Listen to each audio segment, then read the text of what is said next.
안녕하세요. 한서대학교 박물관입니다. 오늘은 전통 목가구의 외출, 특별전 소개를 위해 여러분을 찾아뵙게 되었습니다. 이번 전시는 문화체육관광부 주최, 한국대학박물관협회 주관, 그리고 한서대학교 박물관이 사업선정관으로 운영하는 2024년 대학박물관 진흥사업의 일환으로 기획되었습니다. 전시는 전통 목가구의 3가지 영역, 반다지, 장관홍, 현대 목가구로 나누어 구성되었는데요. 먼저 반다지 유물부터 소개해드리겠습니다.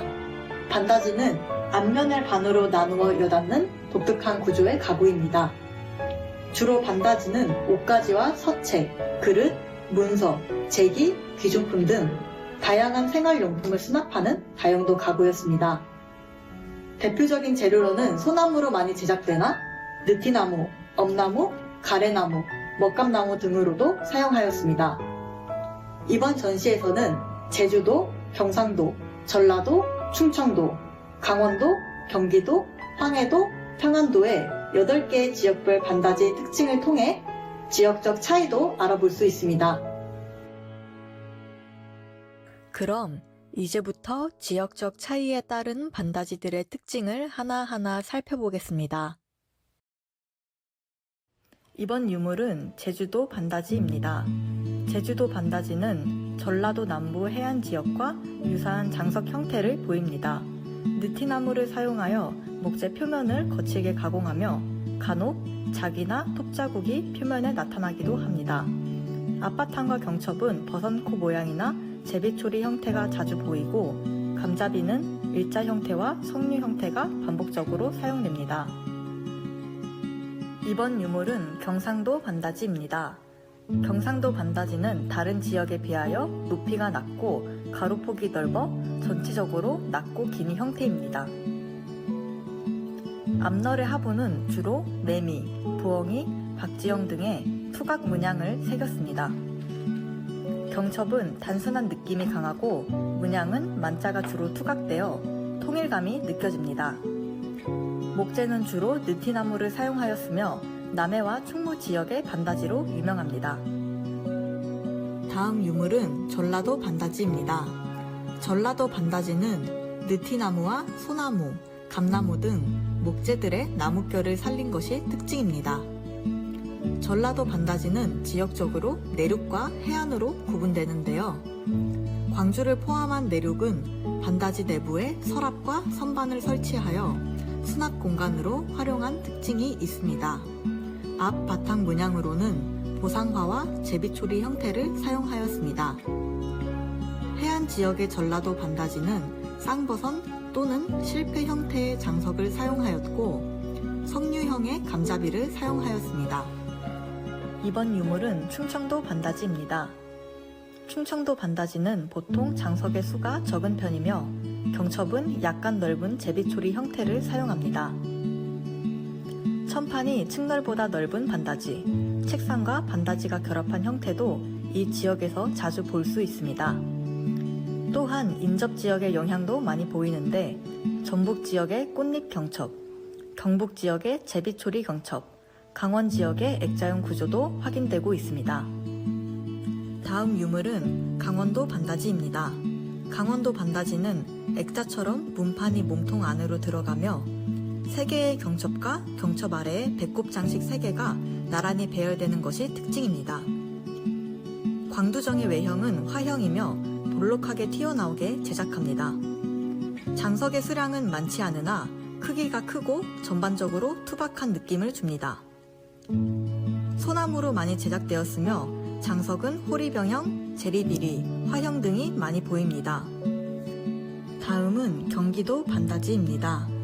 경기도 반다지는 비교적 천판과 문판의 두께가 다른 지방보다 두껍고 황동을 전면 가득 장식하여 화려한 것이 특징입니다. 경첩으로는 호리병 모양을 주로 사용하며 동식물 문양을 사실적으로 표현한 배꼽 장식이 많습니다. 지역적으로는 강화도와 남한 산성의 반다지가 유명하며 북방 지역의 것보다 크기가 작고 낮으나 남방 지역에 비해서는 크고 높은 편입니다. 다음은 황해도 반다지입니다. 황해도 반다지는 북부 지역의 특징인 흑칠 바탕에 강인한 느낌의 무쇠 장식을 전면에 배치하였습니다. 또한 가로와 높이의 비율이 1대 1.1 정도로 크고 높습니다. 대표적인 지역으로는 해주와 개성 지역의 반다지가 유명합니다. 문양은 무쇠 장식으로 묵직한 느낌이 들며 약과형 안에 만자, 당초줄기 등이 투각되어 있으며 장식의 못머리 모습이 많이 보입니다. 마지막으로 평안도 반다지입니다. 평안도 반다지는 평양과 박천이 유명합니다. 특히 박천 반다지는 금속 장식을 정교하게 투각하여 숭숭이 반다지라고 불리고 있습니다. 평안도 반다지는 높이가 크고 피나무를 주로 사용하였는데 피나무의 나뭇결과 무른 성질을 보강하고자 흑칠을 하거나 커다란 장석을 사용하여 바탕을 가린 것이 특징입니다. 문양은 남대문 형태, 직선, 원, 태국문, 아자문 등이 자주 보입니다. 그 다음은 농입니다. 농은 각 층이 분리되는 형태로 주로 옷가지를 보관하는 용도로 사용된 수납 가구입니다. 초기의 농은 버들이나 쌀이, 대나무 등을 엮어 만든 상자 같은 작은 가구로서 그릇 또는 옷 따위를 넣어두는 데 사용되었는데 이후 기능적으로 보완, 발전되어 농으로 진화하였습니다. 농은 대표적인 혼수용품으로 주로 여성들의 생활 공간이었던 안방에 놓였으며 옷가지나 기타 생활용품을 넣어 보관하였습니다.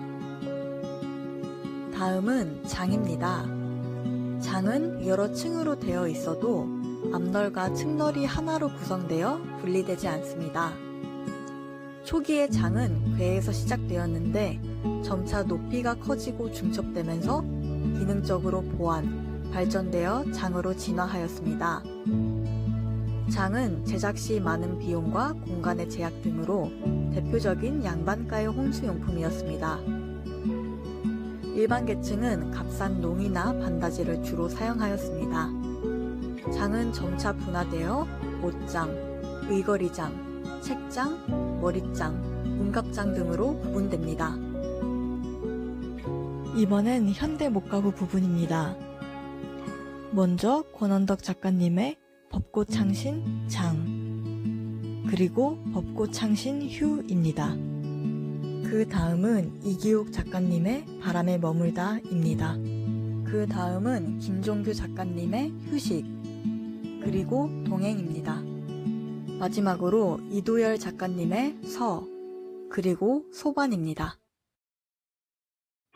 지금까지 저희 한서대학교 박물관에서 진행되고 있는 전통 목가구의 외출의 유물들을 하나하나씩 살펴보았는데요. 이번 저희 한서대학교 박물관 전통 목가구의 외출 전시를 통해 전통 목가구의 가치를 되새기고 시대와 지역에 따라 변모한 목가구의 다양성을 이해하는 귀중한 시간이 되었기를 바라며 앞으로도 목가구들에 대한 많은 관심 부탁드립니다.